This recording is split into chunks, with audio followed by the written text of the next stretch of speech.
Live from New York, it's Ask an Engineer. Hey everybody, and welcome to Ask Engineer. It's me, Ladyada, the engineer, with me, Mr. Ladyada on camera control and being sad and goth. We've got an exciting and sad Only on the show. outside. But on the inside, he's very happy and he sings the Chicken Nugget song all the time. Yeah. Chicken Nugget. Yeah, we discovered through the help of a toddler, our toddler, that there are hours and hours of Baby Yoda chicken nugget songs. Yeah, Turns out, didn't know. who knew? And also, it's not, in addition to Baby Yoda, real name being Grogu, but everyone just said Yeah, Baby yeah. Yoda. Also, Funny Green Bunny. Funny Green Bunny. Yeah. Yeah, that's true. Yeah. This and more on the following hour Yeah. of Ask Engineer, your 15 minutes of electronics, making, hacking, coding, and chicken nugget factoids. We got a lot to go over this week, so let's get right into it. Mr. Ladyada, what's on tonight's show? On tonight's show, the code is Metros. We have a big product launch that we're doing. There's stuff that's back in stock. There's some coming soon. All these things and more, you save 10% off in the Adafruit store all the way up to 11:59 p.m. Eastern time, or until I remember to turn off the code. We'll be talking about show and tell just a little bit. We did show and tell just a few moments ago. You can watch it on all the places that we publish video, which is all the places that we're allowed to. We do, or can. We'll talk about From the Desk of Ladyada. Did that show earlier. JP's product pick of the week highlight. Got some time travel news. I'm going to be talking about Kickstarter, who is celebrating 15 years. We have a little bit of reflection, memories, and a lot of people do hardware, and one of their first stops is Kickstarter. We get asked to do a lot of things. So this is our coverage of some of the things that Kickstarter announced that they're doing for 2025. We'll be talking about some Python on hardware from Adafruit Daily's Python on Hardware newsletter. Got some open source hardware news, including just some odds and ends, some tidbits, and some stuff I'm thinking about. Learning system, learn.adafruit.com. We'll be talking about some of the guides. We have Eye on MPI, brought to you by DigiKey. That's new product introductions. This week is ST. We've got some new products. We've got some top secret. We're going to answer your questions. We do that on Discord, adafruit.it/Discord, and we find all your questions that you pose and post throughout the week on the socials and more.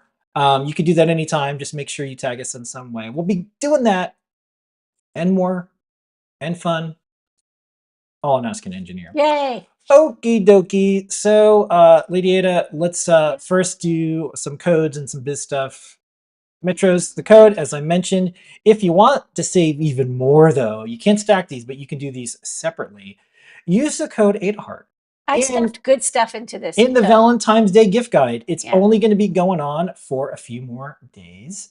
So please, please, please check it out. And you can save $1 or $2. More fun than getting reservations. However, just keep in mind, Monday is President's Day. This is like the biggest holiday. Everyone loves President's Day. President's Day, President's Day, President's Day. Best holiday. Yeah, so Monday is a holiday for our team. Some of us are going to be around, but your orders probably won't go out till Tuesday. That's because some of the places we use to ship aren't open. Same day delivery in New York City. It'll be back on Tuesday because Monday's a holiday. So do keep those things in mind. Also, you can check out /free when you use the code adafruit.com/free for the latest and greatest free stuff you get that works with that code or this one as well. So let's start with some show and tell, Ladyada. We just finished up the show and tell. We're back. We had some of the team doing it. First up, Trevor stopped by with I'll do this gameplay. I'll do this in the top secret section. Yes. We have some great search video game. We have a video game with Ladyada in it that we're working on. Tell you when you're done, so you manage the avatar. Yeah, you can defeat patent trolls in the final level, stuff like that. More than the prior art. Yeah. That's the yeah, you have a little prior art bag. I by the way, it is kind of like that. I'm like, it is kind of like that. It's and then they're like, whoa, that's okay. Yeah, and then we also showed this neat. I guess the best way to describe it is video out with. Yes, Circuit Python, or how do you want to so describe the Fruit Jam boards, which we have a lot of signups in Word, we'll talk about it, is a board that has a DVI output on it, and we wanted to get it to like when you turn it on when the monitor is plugged in. It automatically comes up with a monitor and keyboard, and it's like a little mini computer. Because that's the joke. It's like a little mini computer. And Scott's working on that. He's working on some cool DVI modes for like 720 by 400, 800 by 400, like not standard 640 by 480, but other modes. And not pixel doubled either. So it's a kind of high resolution, which could make for fun games and interfaces because you actually get like, a full screen's worth of data. And you had a parrot. Okay. And then we had Liz. She had a round rotating display. That was really cool. And Liz has a different way of using computers. I mean, she doesn't do this often, but it's a bezel that you can turn on a screen. Yeah. That's really neat. So I think that'll be some fun user interface stuff that people will be able to play around with. Okay, who else? JP. JP came by. He's working. He did like a little mini project with 2 cutie pies, BitBang, PIO,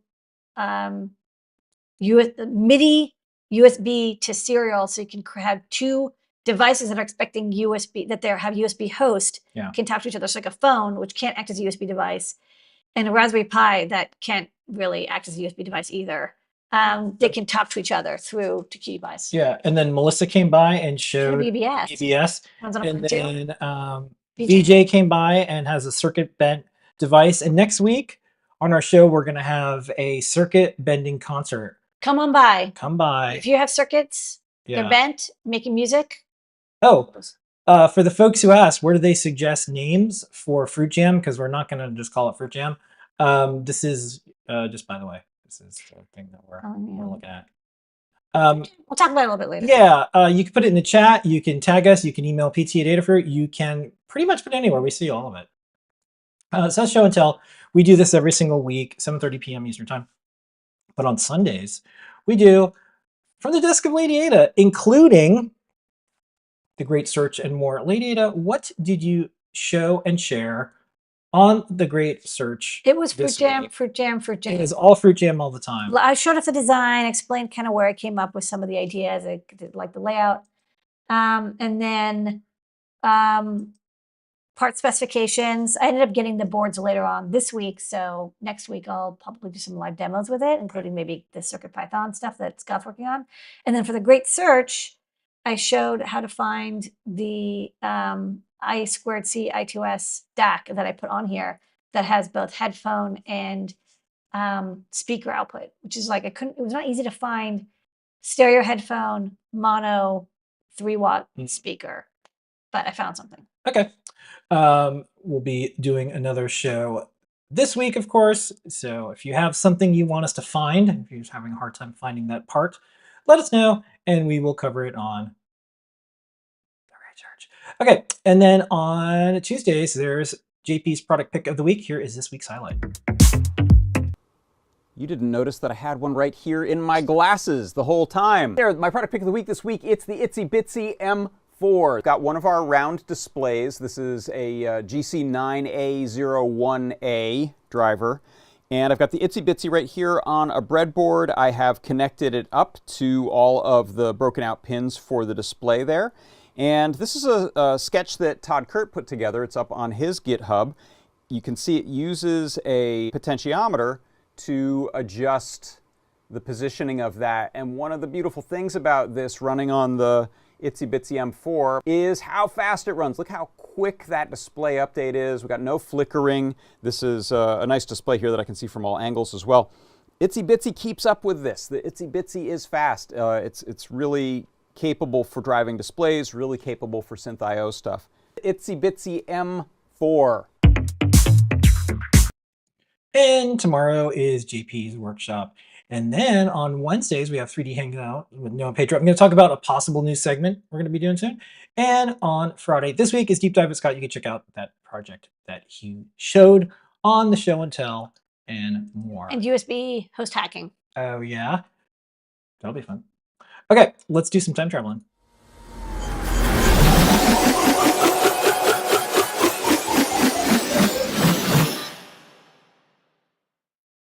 All right, we're going to go back in time. Back in time. I remember when Kickstarter. Optimism.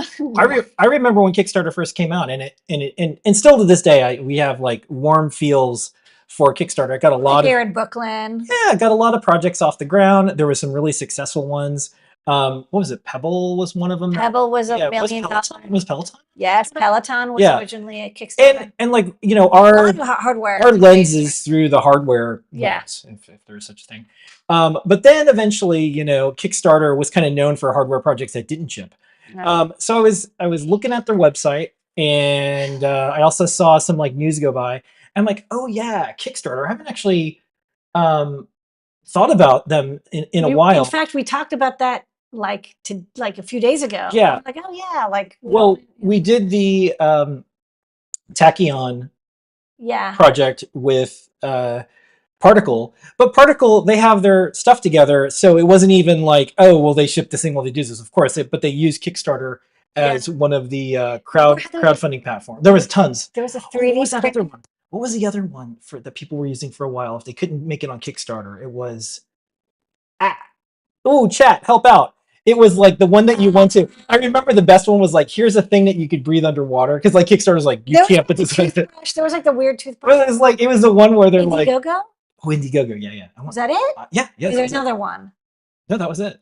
There's a lot of others, but that was the one where like that was like the rejects. Well, no, it wasn't rejects, but it was like someone would get kicked off Kickstarter, and they're like, "Here's this like thing that you can use to breathe underwater for days," and the Kickstarter was like, "Absolutely not. It's not real. It's all renderings." And then it would show up on Indiegogo. Anyways, so there's a bunch of Kickstarter 15 because I think it's their 15-year anniversary. Yeah. So I was checking out the site. I'm like, "Oh, this is cool. Like a little K15. It's neat." Their updates page has an RSS feed, so now I can keep track of it. They have 100 million pledges. That's cool, right? That's cool. I mean, people still do it. I mean, I don't want to rag on them. It's we're not dunking. We're not dunking. There's a lot of really good successes. Yeah. And a lot of hardware companies that really got their start. It was a little psycho 10 years ago. Yeah. Like it was, I just remember like a 3D printer every other week. Yeah. And it was like $80, $60. We'll send it to you for free. It was like nuts. There was. And then during all this, you know, Maker Faire was going on, Make Magazine was going on, Adafruit was growing. There was a lot of hardware going on, and I would write about things that are going on in the world of crowdfunding and more. So one of the things I wrote about in 2016 was, hey, everybody, get ready. Live video is going to be a thing. Yeah. And I think that's true. I think that came true. It's almost 10 years ago. And then another thing I wrote about was Kickstarter was going to deal with fraud in some way. Maybe.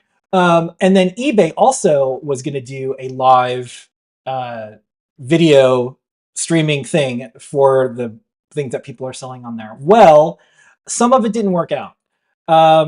Kickstarter Live ended in 2019. But the reason I really liked Kickstarter Live was the idea behind it. You back this hardware project, and the maker themselves are at the factory, or they're showing the hardware or whatever. Because what would happen was a hardware Kickstarter that wasn't working out, it was like full on disappearing. It wasn't even it wasn't like, here's a little bit of hardware. It was, where did you go? I'm never going to see you again. I mean, there was the guy who did the, was it the lockpick set? And he got death threats. It was like, it was nuts. Oh, yeah. Oh, but by the way, running any business, you get a death threat. We get death threats for not having Raspberry Pis in stock. So like, it's whatever. No, true that. But yeah, I remember there was the companies that would help you do your Kickstarter. Like there was just like, there was an entire barnacle parasitic. So someone had said, hey, like, what happened to Kickstarter back in the day? And I'm like, there's a weird side story that everyone else can check out. They got into crypto for a while, and there was like a secret $100 million investment to save it, and all this stuff. You'll never hear about it. But anyways, check it out. Search for Kickstarter crypto secret 100 million. I remember this came out, but it wasn't. It's like Wall Street Journal. Yeah, it was not. So yeah, nobody cared. So here's a little bit of the legacy, and this is my talk of the Ask an Engineer. Here's a little bit of the legacy of why they're doing this. And I'm going to send them an email after this, but I wanted to have my full, hey, here you go. Yeah. So they're saying, hey, happy 15. We're going to make all these changes. We're going to make it good. Fine. Cool. Where's my Agent smartwatch from 10 years ago? So 5,685 backers who pledged $1 million never got their watch. Well, this is one that we knew the guy who did I know, this. but I'm just saying, this So, is just the easiest example. So yeah, clean all these up. Finally say it's over. I know. Just end it. End it. Because here's what's happening. There's 12,189 comments. And When you try to load the page, it hurts. and it's like they're not all comments of people being happy. It's just like misery. Yeah. Every 6 months I check in whenever I Yeah. remember. I'm like, oh yeah. And what's weird is like folks are like, I just read the Kickstarter terms of service. I invoke my backer rights. Like it's some wizard spell. So I checked. So I'm like, we were talking about this, and I looked at it. I'm just like, oh, I wonder when the last time someone posted a comment. A month ago, this person never got their watch. And then this person kind of sums it up. Funny, every couple of years I remember about this project and decide to check out the idiots in the comment section are still requesting refunds. You guys are hilarious. Keep up the good work. See you in 2026. And then Ben says, I also check in every couple of years to reminisce about my first. Yeah. So in case you're wondering what has happened, what's new, what are they going to do about this to make sure this never happens again? No problem. This year, Kickstarter is introducing new updates. Number one, notifications for fulfillment failures. If the Kickstarter doesn't ship their thing, they're going to let you know. Yeah. Okay. More creator information. Soon, project pages will include more details about the creator's track record, collaborators, past projects, making it easier for backers to assess a project and make informed decisions. That's a big one because someone would get their Kickstarter like banned or whatever, and they would just come back with the new one. Yeah. Strengthening vetting and monitoring. We're revamping our tools for vetting and monitoring projects. These updates will help us detect and address potential risks earlier in the project's life cycle. So I think this will make a better Kickstarter. Yeah, I mean, I think it's sort of, because we know people who still do Kickstarters, and I think and not, I don't want to make this generalization, and obviously don't hold this to me, but I feel like everyone who thought they could do a Kickstarter had done one and failed, and so the people who are doing them now, I'm noticing it's like the groups of people who I'm like, oh, they'll actually be able to fill it, like PJRC.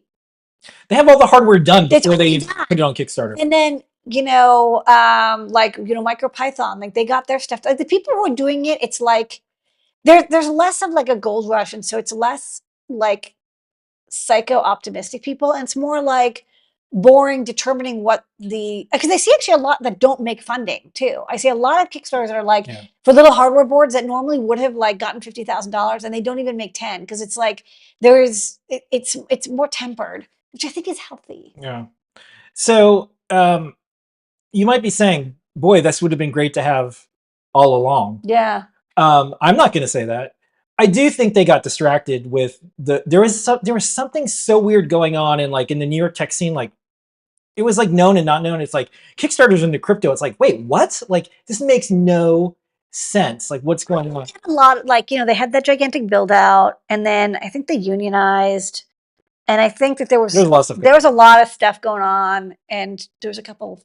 I think there's a Yeah. I have no insight beyond like what I've read on whatever gossip. So anyways, it might be a new time for revisiting Kickstarter if you're considering it. I mean, I know people who are doing them now.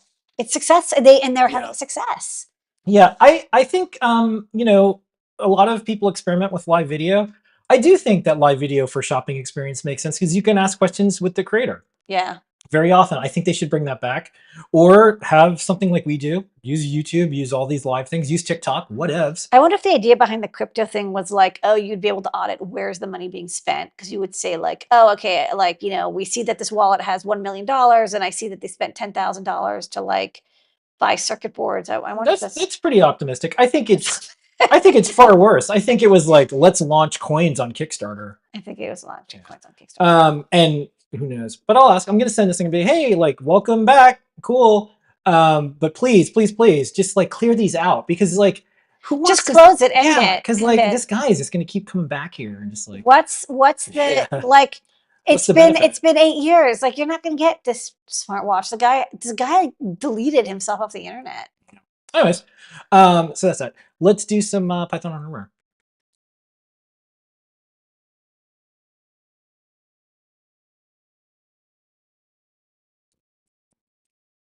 Okay, go to adafruitdaily.com. ladyada.com, and do check out all the latest things in the newsletter, Good Work and Maximizing MicroPython Speed, MicroPython IDE and Tools, Debugging within Visual Studio Code, Single Board Computers. We just announced Fruit Jam. We have the Raspberry Pi, yeah, RGB matrix stuff released. Matter library for Raspberry Pi. And a And guide. then this is what Ladyada is going to talk about. The US government releases Hydra. Hydra. Hydra 11.3 NSA, reverse engineering software. Why is this interesting for Python on hardware? Okay, so here's data? what I thought was kind of cool about it, because it's like I feel like we're going to talk about everything else. Well, we've talked about it, or we're going to talk about it. So I think first off, this is neat because like Hydra is so cool that our government wrote this to help analyze software that the government runs or wants to decompile. I've always loved decompilers. I tried to do a decompiler as a summer project once, and then like I got a little bit past the disassembler, and then it kind of like fell off a cliff because I had to go to school. But it was a fun summer. I went to MIT afterwards, so it's fine. Okay. But the cool thing about Pi bindings for Ghidra, the thing I was thinking that would be interesting is if you could automate some of the disassembly. I thought it would be kind of neat if you could like have that automated through a debugger as well. And especially if you're, so I didn't use Ghidra, maybe I used Ghidra to do some decompilation of ARM core stuff. So if you were like analyzing a microcontroller and you could use something like a Raspberry Pi to glitch it out to get firmware and then use Ghidra to automatically try dumping it, like seeing if you could like do some automatic analysis of microcontroller hacking without having to use the user interface. I thought, like, I don't know, there's something kind of interesting there about automating. So this is neat with like a hardware interface into the device you're cracking. So it has conveniences for setting up analysis on given sample and running a script locally. It also contains the plugin to allow the use of CPython 3 from within the GUI. So that's also useful. So you can like do like using Python within Ghidra. It's like to do more, not like complicated analysis, but like custom analysis and like renaming stuff and like looking for patterns. There's so many things that Python's used for that'll be nice to put it in. So let's say you needed to do like analysis of audio in there that's encrypted in some way. That's right. It's like, oh, there's like a chunk of data. What is it? You could use Python to say like, try different decoders to figure out like what's going on here. You get all of the CPython tools to help you do that. So I think it's a good pairing. I guess there'll be people that plug this into DeepSeek and just have it like AI, a jailbroken AI LLM. It'll just hammer it. Yeah, right? I mean, there's something there too. I didn't want to like say that because I wasn't sure how good DeepSeek would be at doing it. But it doesn't cost anything. You're not paying for tokens because there's the decompilation, right? But then after you decompile something, there's like a lot of like scut work of like naming the variables, looking for like having some more of that be like, I know people have written like plugins and scripts, but like, can we automate more of that to have smarter decompilation? I don't know. I think there's a lot there because there's so much boring work in decompilation. I would like to have ResEdit work with Python. Like what, for example, like I was decompiling this ARM core code for the Cortex M0, and I was like, it would decompile the code and be like, oh, it's like to address OXF2018, whatever. But like, wouldn't it have been cool if I could say like, hey, AI, here's the PDF with the register map. I want you to go to Ghidra and rename all of these address locations to the register name that it is, and then add a comment saying like, oh, I'm flipping this bit in this register to turn on this function. What's cool is that's definitely going to happen. It's just not going to happen today. Like right now, I mean, I haven't checked Ghidra. Like again, there could be more automation, but like when I did it, it was so mind-numbingly boring and repetitive. And it's like you just want something to like, plug in these like data sources. Okay. Anyways, yeah. All right, that's cool. So we cover everything in the Python on Hardware newsletter. So do take a look. It's adafruitdaily.com. Delivers to your mailbox every single week. Go check it out. Open source hardware time. There was a presentation by Michael Weinberg at Oshawa talking about 10 years of certified open source hardware. What have we learned? What we've learned is we got 800. I'm rocking it. Yeah, We got 800. That's what we learned. I learned. But do check it out. It's a good overview of the certification process and more. As we've always said, it is a way to symbolize and signal your intent of doing open source. That's pretty much it. If you say you're going to do open source, this is a way to certify the hardware. Yeah. Okay, let's go over to the learning system. Okay. Ladyada, what is on the big board this week? I think we've got the espresso water tank beater project. This is a low power ESP project from JP. So it's kind of fun because he got to play around with how to do, like, people are like, I want to do a low power project. And he's like, here's how you actually do it and measure the power. We got a guide for the round displays by Liz. We also got a guide. People have been asking for this for like a year and a half. The LPS 28. We are now caught up. I believe there's no other drivers or guides that I owe people. Okay. They are done. I can now move on to other things that I owe people. All right. And then we also have playgrounds. So playgrounds is where you can go in and start to use our learning system, get an idea of what it's like to be an author. This is the fast and lightweight way to publish your project. No ads, no logging in to see all the steps. This is Zephyr Quest, the Feather RP2350 board definition. We've got a weather display using the open API for weather now. Yeah, which is weather is no longer really open. Yep. Guide, build a mini marquee, Wi-Fi text scroller. This was on Show and Tell. Yeah, and then digital clock with Wi-Fi and weather. That's cute. And then Circuit Playground and Galaxy Explorer, kind of neat, a little one-dimensional arcade game. And then I think we talked about this one. Yeah, Jeplo broke this thing and then documented how cool it is. So that is that's all the guides and more this week. Let's do some 3D printing.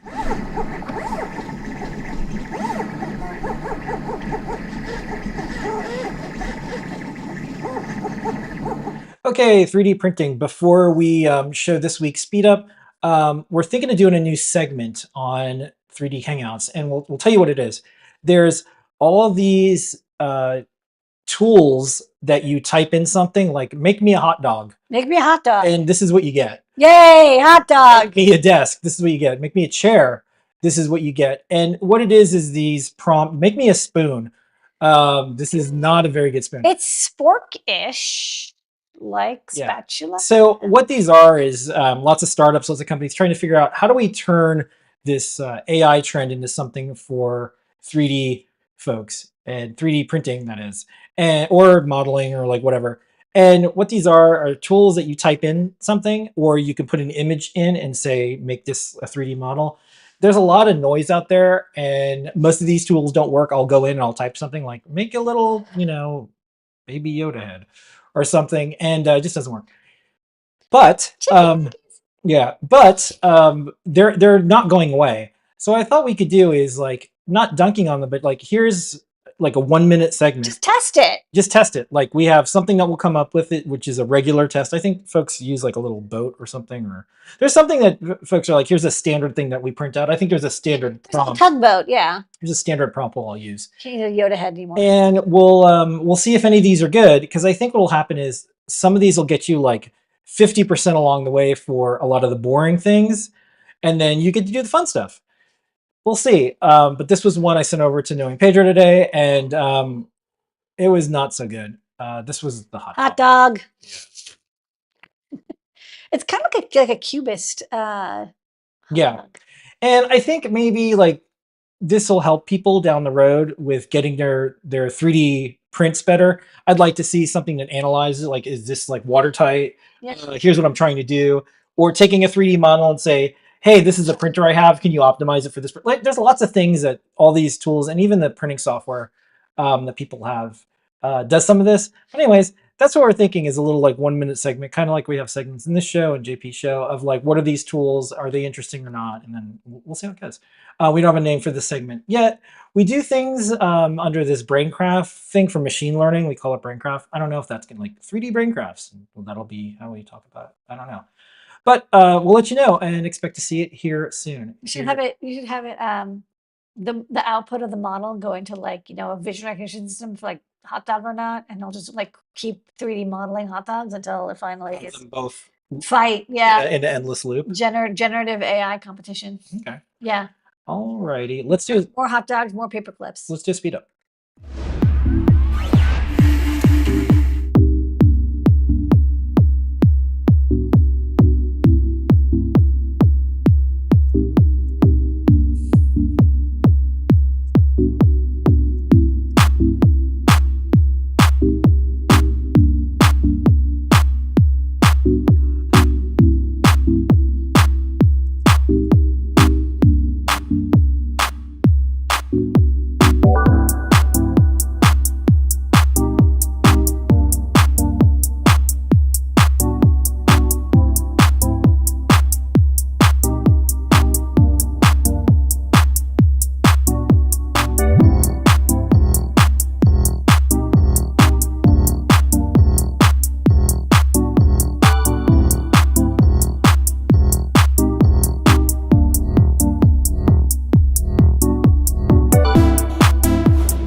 Okay, breaking news in the chat. Someone has a write-up on kind of the state of 3D printing with generative 3D printing modeling. Okay. So Trellis is much better than Zoo, and there's a bunch of different tools. So maybe we could team up. Maybe you can let us know. We can do like, here's one, or comparing two that are similar, or Yeah. comparing two that are like, this is not what you want, and this is probably closer to what you want. Anyways, I think we could probably help folks out. Most of the time, it's better just to model the object than deal with the output. Yeah. That's where it's at. One day it'll change. And that's kind of where I want to be is like, when Yeah. does it start to change where it's helpful, not just like a web startup toy? So we shall see. Okay, let's tell everybody about the code.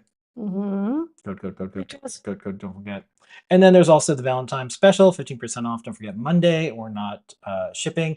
And then Tuesday, same day delivery comes back. On MPI time. Let's go. All right.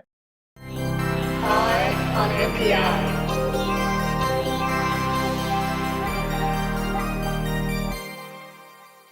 Eye on MPI, brought to you by DigiKey and Adafruit. Thanks, DigiKey. Every week, Ladyada shows you the latest NPI new product introduction.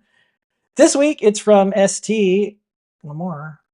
What is the new product introduction of the week Okay. this week? That's right. This week it's from ST. We're looking at the ST25R200.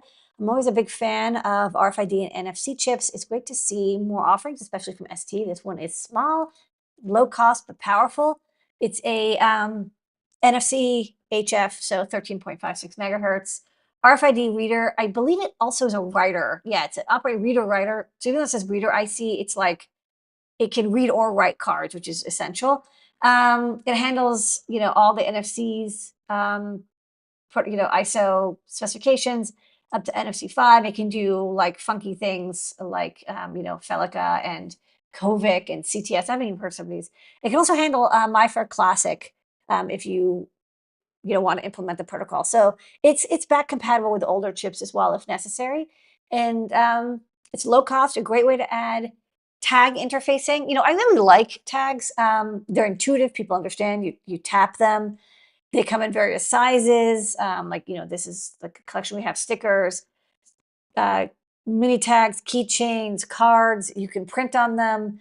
They're very low cost. They're weatherproof. There's no batteries to replace. They work at a couple inches away distance. I think they're great whenever you're like, okay, I want to store a small amount of money. So for like laundromats, for access control, for public transport. I'm trying to think there's like another like money thing that I've seen it used for like arcades and stuff. Sometimes, other small shops will use it if you want to have like credit without having a credit card. So the chip we're talking about is the same family, the ST25, but that the chip we're talking about is the R series. It's a reader. If you want to have something that emulates a tag, but is dynamic and be programmable, we do stock the ST25DV16, which is kind of cool. It's an EEPROM. So you can program the EEPROM on the fly over I2C. So it's like dynamically changeable, but you don't have to have the writer change it. It changes on its own by having like a device do it. So it's like a smart tag. This chip, like I said, it's a reader device. It doesn't need a lot of components. It has SPI. There is an IRQ. The IRQ can toggle when there's a card nearby, so you can go into a deep sleep mode, and it can kind of like pulse enough of the RF to the antenna with RF to sort of say like, oh, there's something nearby. Microcontroller, wake up. I like they can run from 3 to 5 volts. It has 2 antenna outputs, and what's neat is you can have either a single differential antenna, which I think is going to get like the most power, or you can have 2 single-ended antennas, which could be nice because like one of the problems I see a lot with RFID devices or NFC is like, where do you tap? And you like, is it the side or the front or the back or the top? You can have multiple antennas if desired with this setup. If you have to, we'll talk about the eval board, but to create the antenna, you do want to design the antenna on the board, and it has to match the inductance that the RF front end is expecting. SD has a really good inductance and tuning circuit calculator. You tell it basically the width and height of the PCB space or the flex space that you have for your antenna, and it will tell you like, okay, to match this inductance, here's the width of the trace and how many turns in order for it to act like the inductor of that microhenries or nanohenries, so that you'll get the most power transfer. Because basically, if it's not matched, you don't get the best performance. If you have good performance, you can get up to 4-inch distance reads, which is awesome. You see, yeah, not a lot of other. I like that there's like not a lot of other pins required. There's a couple power supply pins for the internal regulators, but then yeah, just like antenna output, SPI input. It's like a 24-pin QFN. To use it, you write the SPI code, and it's like basically there's the configuration registers, which we'll chat about, and then there's these 2 FIFO buffers that you can use to read and write raw data. And it's kind of like low. It seems like it's low level enough that you basically write firmware for the protocol that goes above the FIFO transfers to actually implement which of the many RFID NFC interfaces that you want to talk to. So like I said, there's like 6 or whatever, 8 different semi-competitive, not fully co-functional ways to read and write RFID and NFC tags. There's a lot of registers. Like I said, a lot of them are just like configuring the transmit and like what kind of antenna you've set up and what speeds and like, some of the decoding stuff. I would not try to write the driver from the register map because it seemed like pretty intense. Instead, check out RFAL, which is the RF abstraction layer that ST has written. And ST is pretty good at writing portable code, which I like, for their chips. So that you don't have to use an ST microcontroller with this, although, of course, I'm sure it's tested well with the ST micros. I downloaded the code. I looked at it. It's pure C, and so you could use it with C++ or C. You could use it on a microcomputer like Linux, or you could use it on a microcontroller like an Arduino, as long as you have enough flash and RAM, and then you just have to implement the SPI low-level interface, which is like not usually that hard. It's like a standard mode 0 SPI. They have a nice eval board. I like this one because it's got this little snap-apart design. It comes with an ST link for USB and debug. The module itself, which contains the 25R200, and then a pluggable antenna that you can attach on. So there's like a PCB antenna, single, differential, a dual antenna, antenna that you can connect this external flex connector onto for like, flexible antennas. One with a UFL or WFL, as well as 2 micro tags. And I like this is clearly designed for very small antennas. Like they show you like, again, it's not hard to get stuff working if you have a gigantic 3-inch by 2-inch antenna, but for a lot of wearable, portable, or even like handheld designs, you can't have the NFC RFID antenna be the size of the device. It needs to be like in a corner and yet still have a couple of centimeters range. So I like that they give you a lot of options, but they're all small, so you know how it's going to perform it in tight spaces. And the eval board is in stock. You can pick those up, not too expensive. There's also like a shield version of this, and the chip is in stock for purchase. It is. DigiKey. All at DigiKey. And then you had sent me a very short video, like 35 seconds. It's about the eval board. I thought like, it's a nice demo of the eval board. Okay, we're going to play that, and then we're going to get out of INMPI, and then we're going to do some new products.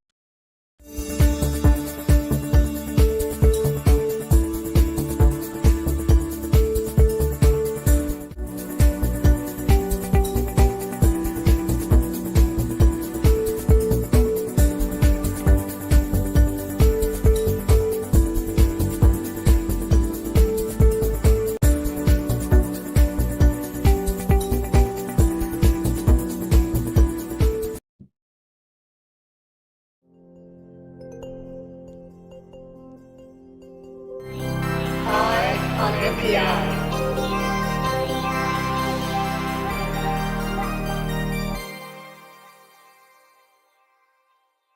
Alrighty, before we move along to new products and forget, code is Metros. Here we go.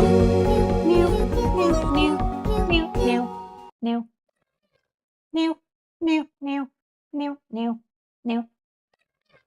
Okay, new products. First up, it's coming soon. Get the fruit jam board. Show this on the overhead because I actually have prototypes. You also have some nice photos on It's this one. fruit jam. Whoa, it's fruit jam. It's fruit jam. It's fruit jam. It's fruit jam. It's coming right for us. It's fruit jam. Okay. We have to come up with a new name. Prototype, you're not going to get the green board, but you know, this is just a stand because people are like, oh, I want to sign up, and can you give us a sign up location? So you can sign up to be notified when we have them in.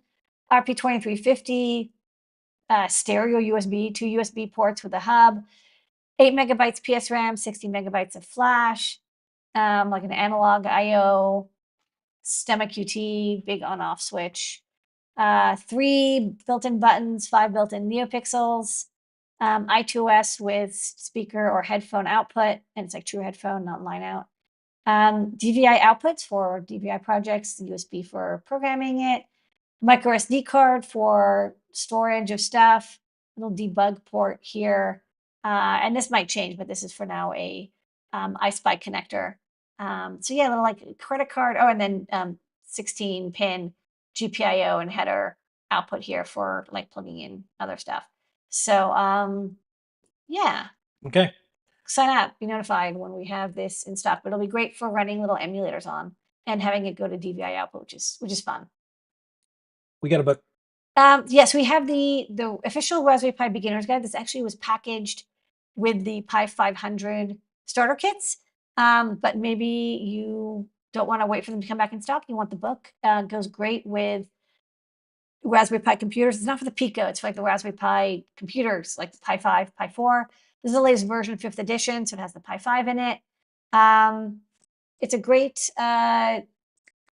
pairing for your Pi 5, especially if you're getting a Pi 5 for somebody as a gift. You're a beginner, and then they're like, how do I get started? Use the camera. How do I, burn the SD card if necessary? How do I plug in accessories? How do I attach hardware to it? Okay. Next up. Getting caught up on some stuff that was in the shop but not in stock. This HSTX breakout, which is useful for the Metro RP2350 or for the Pi 5. If you want a breakout for the high-speed transmission or DSI/CSI lines on the Pi 5, this little breakout, you connect to the 22-pin FPC and it will give you like all the pins in a row. Good for debugging or if you want to like wire custom stuff up to it. Alrighty. Next up, Ladyada, what's this? This is an 8-channel 12-bit DAC. This is a very fancy piece of hardware. If you need like 8 analog outputs with high quality 12-bit control over I2C, this board will give it for you. It's got multiple selectable addresses. It's got, like I said, it can do I2C. You can run it from 3 volt or 5 volt. There's a VREF. By default, it's the power, but if you want to change the reference voltage, you can. It doesn't have an internal reference generator. It uses whatever voltage you give it, but that's usually what people want. Basically, more DAC outputs if you so desire. Alrighty, and the star of the show tonight, besides you, Ladyada, our customers, our team, the community, and all the people who have successfully shipped a Kickstarter is... Yay! The Metro RP2350, which is in stock. We didn't notify people yet because we wanted people watching the show to get a chance to pick one up. Yay! Yay! It's got the 80-pin QFN RP2350, which I had to redesign a couple times, but now has lots of GPIO. So like the HSTX is shared with the normal header pins. We've got full SDIO pin out available on the micro SD card. And we have a version with PSRAM. This version just has 16 megs of flash, debug port, 5 volt buck converter, USB-C, stemma QT, SPI. It's got everything. Like I really jammed as much stuff as possible. So we've got a little HSTX to DVI adapter. So if you want this to have DVI output, there's a little adapter board and a cable that you can use. But I think we might use that port for other stuff. So I didn't use it. It's also like just generic GPIO. So I thought it would be good to not have it have a DVI port necessarily, but let it be available as like if you want more GPIO or if like you want NeoPixels controlled from it. I think that's another option you could do. That's cool. So yeah, it's kind of like everything. Got buttons, NeoPixel built in, RxTX switch. It's like kind of a beefy, ultra fast dual core M33. I mean, like it's I don't want to say it's like a teensy 4, but it's definitely well faster than like a teensy 3.6. I'll say this: if you wanted a teensy 4 and an Arduino form factor, yeah, this is kind of it. We're getting close. I mean, like Yeah. it's not a Cortex, M7, but it's quite powerful. I only mention that because it's like people always ask me like, oh, I want something faster than the 2350, from the 2040, and the ESP32 has like quirks to it. What I like is that this is like your plain ARM M33, but it has like analog inputs and the PIOs that you know and love. So yeah, it's finally in stock. Thanks everybody for being so patient as I redesigned it like 4 times, but I think I got it right this time. You got it? I think so. Okay, that's new products. Chicken nuggets. Yeah. Okay, we're going to do some top secret, and then we're gonna roll into the questions that folks have been asking during the show, and then also the ones that we have loaded up before the show that come in all throughout the week across the socials. Don't forget the code is Metros, and we got the Valentine's thing going on. We got a shipping notification you should be aware of. All those things. Let's do some top secret.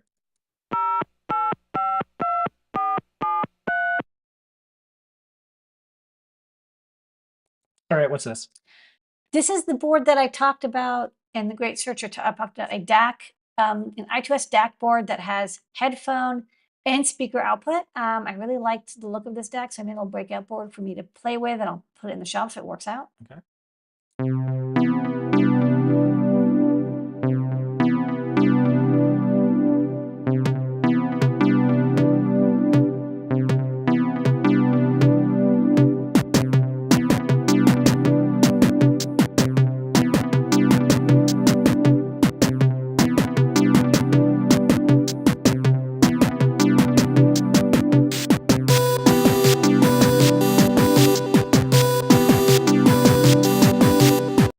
So this is a little preview of what we showed on Show and Tell. This is The Great Search. It's a video game. It runs on Android phones and Android phones. Android phones. It runs on Android phones and anything that has a web browser pretty much. And then, of course, iOS and Android.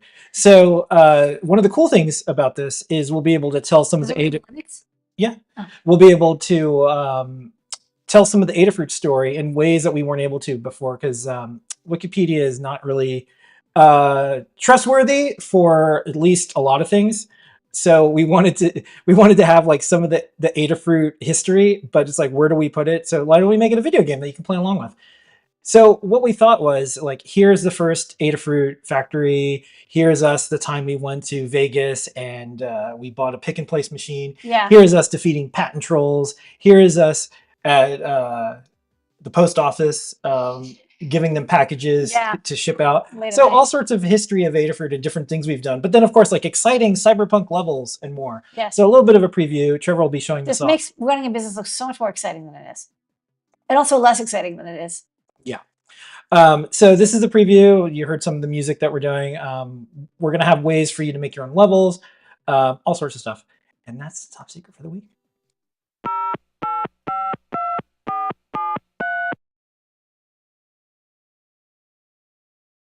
Now, usually we don't answer questions from Top Secret, but I will this time.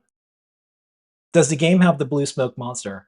Of course. So Blue Smoke Monster will be making a triumphant return and will be destroying all of the electronics you tried to build in the game. Okay, let's do some questions. Questions.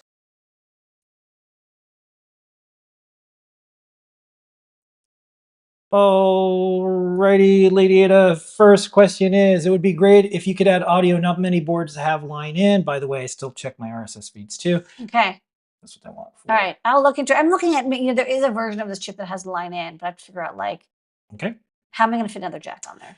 Next up, will the CP2105 friend support UPDI flashing and use serial monitor at the same time? Yes. Right? Yeah, because you would connect one to the UPDI port and then you'd have to put in the resistor. But yes, you can use the CP2105 to do that. Next up, can the Adafruit BFF be installed with this board? It's a little prop maker thing. You can, but I don't know why you'd want to because the prop maker Feather with RP2040 has an I2S, has the same I2S amplifier built in. So, Yeah. Alrighty, next question. Let's do it. When is the Trinky joystick coming out? It's gonna come out soon because I'm catching up to stuff. So the CP2105 and the Trinky joystick, I think, are the last two boards that need me to finish the testers. Okay. Next up, so this outputs 5-volt source with a 3.7-volt LiPo battery. This is from a long time ago. It's a prop maker Feather RP2040. No, the prop maker Feather doesn't have a boost on it, but we do have little boards that do. You just look for one of our boost converters. Okay.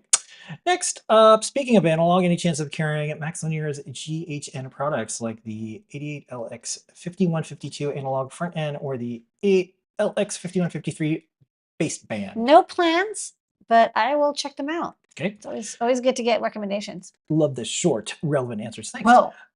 Yeah. Hit that subscribe button. Yeah. Okay. Do you have products aimed at the fusion of analog and digital computing? We don't really do analog computing, but if you're looking for like, well, first off, we just put a DAC board in, and that's analog output. That's a fusion. So that's a fusion, and also we have, oscilloscopes and test equipment. So I don't know if that's kind of what you're looking at. Yeah. What displays do you recommend that are compatible with Arduino RP2040 that will be able to stream high quality video that is a good application for VR goggles? None of them. You can't do VR goggles with a microcontroller. You need like a Raspberry Pi 5. Okay. Hello. Is there a addressable LED standalone chip that works with NeoPixel? Yes, the WS2811 chip. You can buy it. Not super easily, but I bet you can buy it on like AliExpress or Amazon. Is the NeoPixel chip, and you could just connect an LED to it. Will the MagTag ever come back? My heart was broken when it died. I do want to have it come back. Basically, the MagTag display got discontinued, and I got replacements, and they all sucked. And then I just kind of didn't want to deal with it anymore. And then I had a baby, but it's one of the things I do want to return to because actually all the ink displays that I used to have used got discontinued. I really want to find a new e-ink display supplier that doesn't suck as much because it's very frustrating that just like I get samples, I get them working, and then 6 months later they're like it's discontinued. And the new chip, it's not like I have different suppliers for 1.54 inch color TFTs, but they all use the same connector and they use the same chip. So it's like they're cross compatible. Yeah. Whereas the e-ink chip, it starts over each time. You have to start all the way over each time. There's no way to detect which one you've got. And it's just like unbelievably frustrating. So I love e-ink displays, but they drive me crazy. I feel like what we're getting is the result of overstock from a specific application that someone had. Yes, but it's true for everything, but there's just no consistency. But this one specifically, no consistency. It's crazy. It's like Costco's gonna have e-ink displays for all their price tags, and it's like, okay, great, and then all of a sudden there's all these similarly sized things, and then there's a small quantity or a quantity, and then all gone, and then there's another one. I think there's too much iteration right now because there's actually like a pretty big market, and so like they're constantly coming out with like this one has 5% better refresh timing, but the problem is that they've changed the chip completely, the driver's completely new, and like it's not like with TFTs they all have like the MIPI standard command set. So like if you have the wrong chip driver, you at least get something on the display so you know it works. Whereas with e-inks you get nothing and it doesn't work at all. And so people can't tell if it's like functioning or not. Okay. Next up, is there a battery bank that can power Raspberry Pi 500, fully, not just 5-volt 3 amps? The Pi 500 needs 5 volts, 5 amps to fully power all the peripherals. I'd love to see if Anchor has something, but I don't know. That's a lot of power over 5 volts. The Pi 500 can't take 9 volts in and like have a buck, but I guess they wanted to save money. It's as they've gotten to higher and higher. Check the Raspberry Pi forums, Yeah, I'm sure somebody there has something. or you can just read a lot of disappointment. And then here we go. Has anyone made a 0 to 10 volt driver for lighting controls? I don't know. I haven't seen one. Okay. And then this is how we will wrap up this week. It's always ask an engineer, but never housing engineer. I have like food poisoning, I think. Okay. Well, we're going to go vomit. Yeah. And then go to bed. We'll see everybody next week. Them's the questions, by the way. Questions. Thanks, everybody.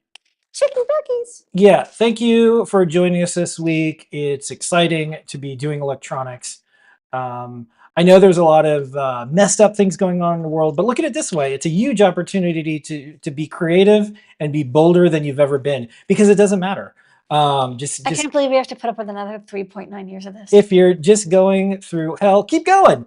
I'm excited because I used to say that to you all the time. yeah, I'm excited because there's a lot of cool things for people who make stuff ahead. And we hope to share them with you as we embark upon this journey and make the best open source hardware in the United States at a woman-owned company in Brooklyn, New York. Look, if with a live show every single week, we will keep doing. Get it before the tariffs hit. Save 10%. 10% of the 10% extra you're paying soon. Yeah, it cancels it out. We'll see everybody next week. This has been an Adafruit production. Here is your moment of Zener. Chicken